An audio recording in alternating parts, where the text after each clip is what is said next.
Okay. All right. The very first variety got up here is our Rose Double Knockout. This is one of our biggest and our hottest sellers. This is the improved version of the regular knockout. The thing about this, as you can scroll down a little bit to the picture, I got it down right. Okay. You did get I it get it right. right. All right. The picture, the bottom picture that's on the left. Jeff will trim this crop when it first come out. All plants will be trimmed. This is how they would be shipped out. They're usually trimmed around, say, 6 inches. Now the thing about this, 6 to 8 inches. Now the thing is, Jeff plans these numbers based off what we sold during the course of the season at that time. So he has to trim all these roses. I mean, all varieties. So the key thing to remember about this is that if you have an order that's like something like in the 200, 300, that's really high, if you can let us know about it a little earlier, this will help Jeff, because then he would send a crew out and trim an additional number added to that number that he already had. That's just something to keep in mind. The main purpose of that is just to keep everything moving, so it's not slowing everybody down. But like I said, for the double knockouts though, at first we'll be having that trim, and then we will start trimming them in stages. So we'll have a good rotation of plants that's going out. Right now, we have still 18,367 still available. We still got some good numbers, but you guys are very well good with selling this double knockouts, because it's one of our biggest, like I said, hottest sellers. Next picture, please. Okay, and now the next varieties are the original variety to start it all. This is our straight knockout. Difference between the two is that you can see the knockout on the picture is a single flower. We do have a good number of this variety also available. This variety is really good for I say disease resistance. I really like this variety right here. We still got some good numbers on this. We got maybe like 5,443 still available. And like we just said, like I said, everything will go out trimmed. And within another month or so, once they start doing, Jeff will start doing this trim cycle, once we're all caught up, and it'll be more of a bud and bloom. But right now, everybody knows what to be expecting of this. So as soon as they give us that list, it'll just keep the ball rolling and make everything keep running smoothly. Next picture, please. Now we have for the Also series. This is a hot paprika. This is the improved version of the original paprika. This one is more of a very hot, spicy variety. As you can see, when it comes to the flower, it got some orange, it was a slight hue of red with some beautiful tight red buds when it's just starting to come out. This variety will give you all kinds of splash of color. You will love this variety in the yard. As you can see, for this one, we still have some good numbers on this also available too. It's one of our greater successful proof of winter series.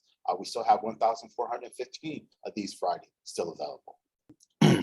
What we have here is the peach lemonade. Like I said, variety of this, it looks like a Sunday knockout, but when it blooms, it will look like a popcorn. As you can see, you will have 3 different varieties colors in this. You'll have a nice solid yellow, a rosy white pink, and to a very light pink about this variety.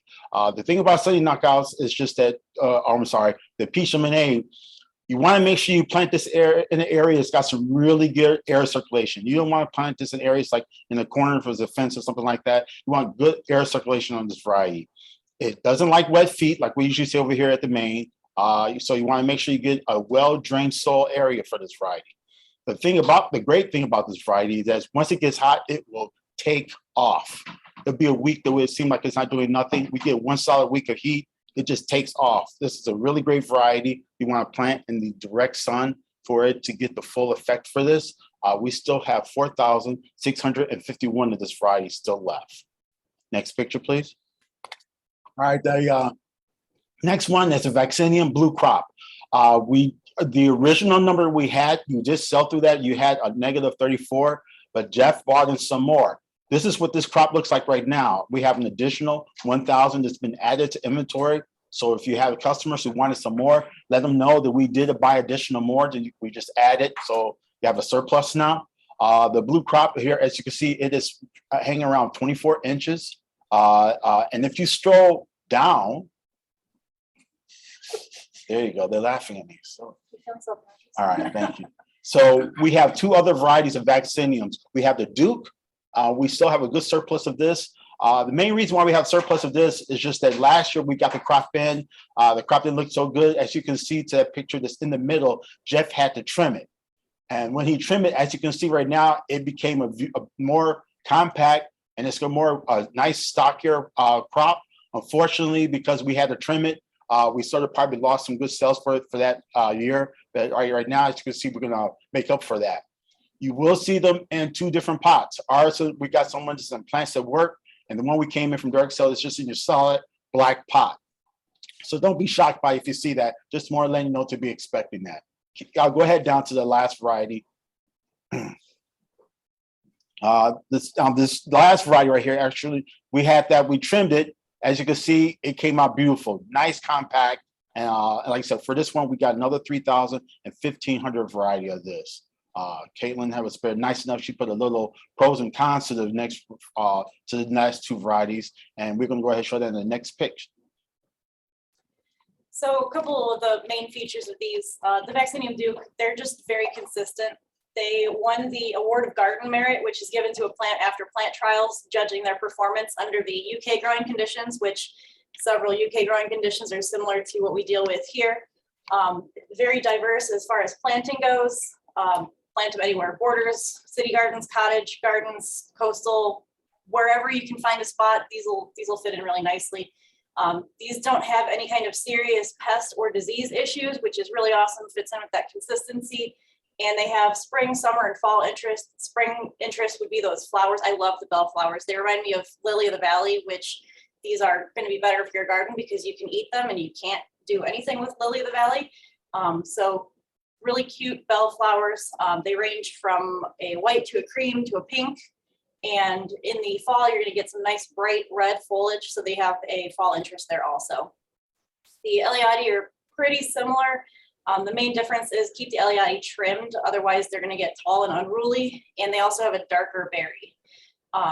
These are you're going to want to prune these after the fruit ripens because they will get so tall, but these also have that spring, summer, and fall interest, and they're also very versatile. So these can be used for butterfly gardens, fruit gardens, native pollinators, pretty much anywhere you want to put these will fit. And they do have a little bit of a smaller leaf. And like I said before, a much darker berry. So you can see that on the right side. Well, there's good pros and cons to both of them. So thank you for that, Caitlin. So we're going to talk about some of the arborescens hydrangeas. The first one is the Annabelle. The main claim to fame is their snowball-like flowers. These do get a little bit smaller than what the Incrediballs will get. So if you're looking for a more tight area and you want that same feature of the flower, go this route. These are bulletproof, tried and true. I also believe that these are deer and rabbit resistant. So another feature. And then the next one is the Incredible. Makes this one different from the Annabelle is the flower. They say these can get up to a basketball size, as you can tell with the hand sitting next to the flower, just how large these things really do get.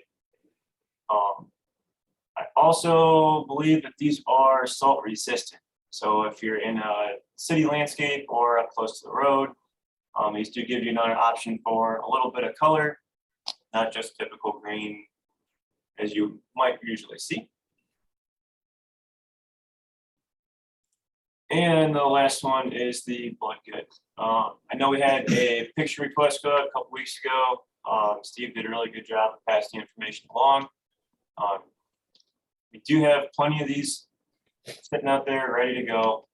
I just walked up to the first batch of plants I seen, pulled one out of the plastic. I'm not gonna oversell this to you. I don't need to, just given the nature of the plant. It's one hell of a good tree. And for now, that's what we have for you just over here at the main.